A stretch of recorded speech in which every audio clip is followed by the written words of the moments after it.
Zodiak bab 31, Galau atau Rakus. Acara belum selesai, tapi Bobby telah meninggalkan tempat itu.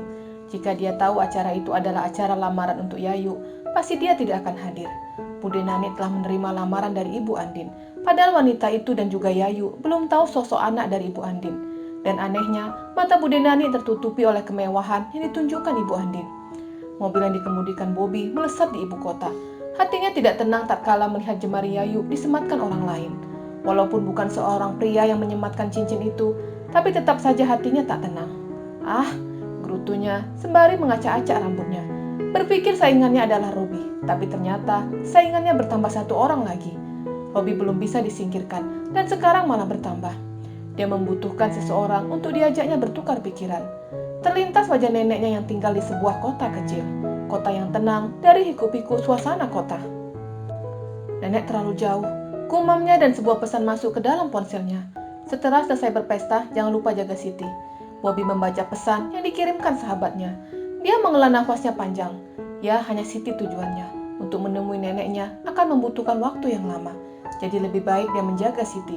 Berbicara panjang lebar mengenai banyak hal. Sebelum sampai di rumah sakit, Bobby mampir ke pedagang kaki lima. Entah kenapa ada rasa canggung ketika menjenguk tidak membawa buah tangan. Padahal sebelumnya dia datang dengan melenggang tanpa membawa apapun. Tapi entah hidayah itu baru datang atau memang sifat dermawannya tiba-tiba muncul. Bobby turun dari mobil lalu memperhatikan sederetan pedagang kaki lima yang menjual aneka makanan. Ada martabak telur dan martabak manis, sate, bakso, dan aneka jajanan yang lainnya. Karena hatinya sedang gundah gulana, maka Bobby membeli semua makanan yang ada di situ. Dia hanya membeli satu bungkus untuk satu jenis makanan. Setelah semua selesai dibungkus, dia membawa makanan itu ke dalam mobil. Setelah itu mobil melaju kembali menuju rumah sakit. Memarkirkan mobil, kemudian masuk ke dalam rumah sakit dengan tangan yang penuh. Semua bungkus makanan ada di tangannya. Malam. Siti yang tengah melamun kaget karena ada suara seseorang dari depan pintu. Pandangannya beralih ke arah pintu. Bobby tersenyum manis kepadanya. Lalu pria itu masuk sembari menunjukkan semua bawaannya. Bobby, apa semua ini? Siti bingung karena meja telah penuh dengan semua bungkus yang dia sendiri belum tahu isi dari bungkusan itu. Aku galau, sahurnya lalu membuka satu persatu belanjaannya. Galau atau rakus? Hahaha, keduanya, saut Bobby sembari tersenyum. Pria itu membuka satu bungkus bakso lalu menyerahkan ke Siti. Wanita itu menolak. Aku jauh-jauh membeli semua ini, tapi kamu menolak. Aku tidak memintamu untuk membelikan makanan atau apapun itu. Iya, aku tahu. Tapi aku sedang galau dan bingung. Daripada minum, lebih baik aku makan. Ayo makan, bantu aku makan semua ini. Bobby mengulurkan satu mangkok bakso ke Siti. Awalnya Siti menolak, tapi jika menolak, kasihan pria itu. Bobby cukup perhatian kepadanya, dan tidak ada salahnya dia memakan makanan yang dibawa pria itu. Kamu makan apa?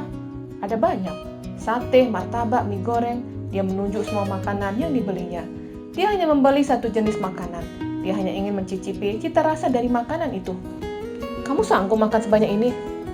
Aku tidak sanggup, makanya aku mencari teman. Sahutnya sembari menikmati sate, memakan potongan ketupat dengan kuah kacang.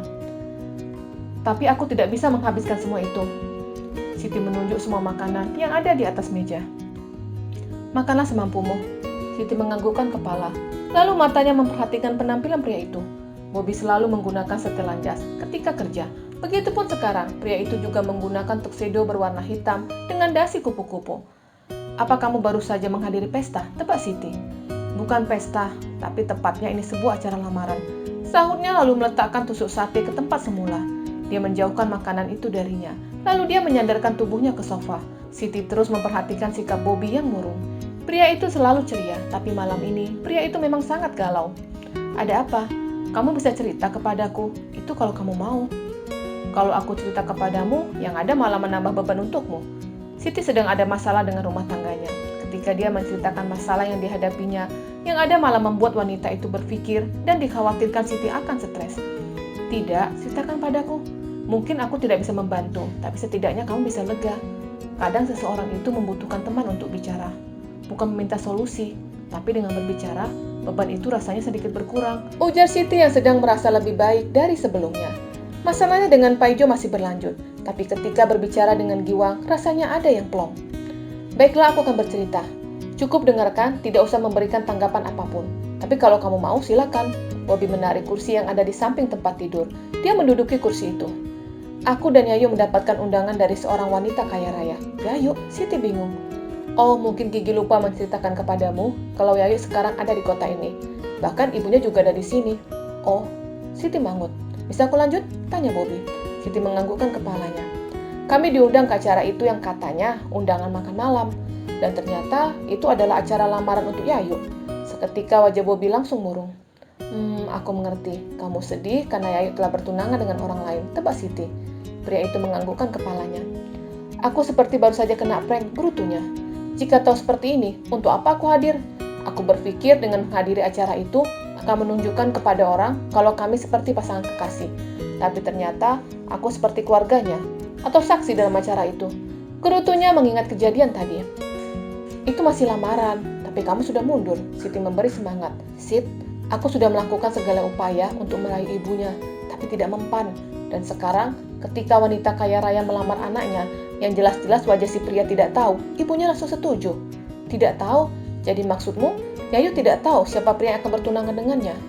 Aku saja tidak tahu, sahutnya. Aku bingung, tadi acara lamaran atau apa? Kata Ibu Andin, akan ada acara tunangan resmi. Tapi wanita itu sudah melamarnya. Sudahlah, tidak usah memedulikan itu. Sekarang, aku mau bertanya kepadamu. Ya, tanyalah, saut Bobby santai. Dia menyandarkan badannya ke kursi, lalu mengangkat kedua tangannya dan meletakkan di belakang kepala. Apa perasaan kamu kepada Yayu?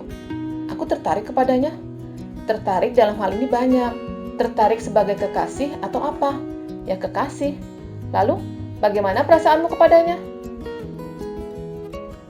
Aku menyukainya. Suka? Hanya suka? Pertanyaan Siti membuat Bobby bingung. Lalu aku menjawab apa? Bobby bertanya kembali karena dia juga bingung. Bukan cinta? Tanya Siti lagi. Pria itu langsung diam. Dia menengadahkan kepalanya ke atas, ke bawah, ke samping, lalu menatap ke arah Siti. Aku tidak tahu, sahutnya bingung. Sebaiknya cari dulu di dalam relung hatimu. Apakah kamu hanya tertarik karena Yayu manis atau cinta? Bobby kembali diam. Dia memang tertarik dengan Siti, tapi cinta itu yang belum bisa diartikannya. Tapi aku mau mempersuntingnya, sahutnya lagi. Mempersunting karena apa? Karena usiamu yang sudah lanjut, atau karena cinta? Bobby menghembuskan nafasnya secara kasar. Usia? Ya, dia memang sudah harus menikah. Dia sudah terlalu lama melajang. Dia membutuhkan seseorang untuk menemaninya. Kadang, pernikahan itu tidak didasari cinta. Tapi bukan berarti pernikahan seperti itu tidak bahagia.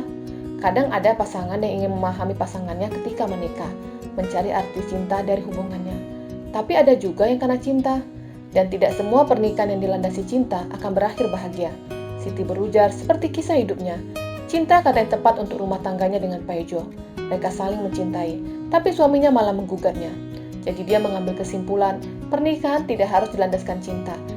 Karena cinta bukan sebuah jaminan untuk rumah tangga kekal sampai hayat memisahkan. Aku mengerti, ujar Bobby, lalu menggenggam jemari Siti. Wanita itu kembali menangis. Dia sedang membicarakan masalah Bobby, tapi dia yang menangis. Cup, cup, cup. Pria itu memeluk Siti, membiarkan bahunya sebagai sandaran. Aku bukan kucing, saut Siti, masih menangis lalu mengangkat kepalanya. Kalau kucing bukannya meong? Tanya Bobby balik, lalu membenamkan kepala Siti di bahunya. Posisi mereka cukup intim, dan itu tidak disadari keduanya. Kamu seperti tukang laundry, ujar Siti lalu mengangkat kepalanya. Apa maksudnya? Bobby bingung. Parfummu melebihi minyak angin. Hahaha. Bobby tertawa, lalu tangannya refleks mengelus pipi Siti. Tiba-tiba mereka terdiam. Bobby segera turun dari tempat tidur. Dia menatap ke arah dinding. Begitupun Siti menatap ke arah jendela.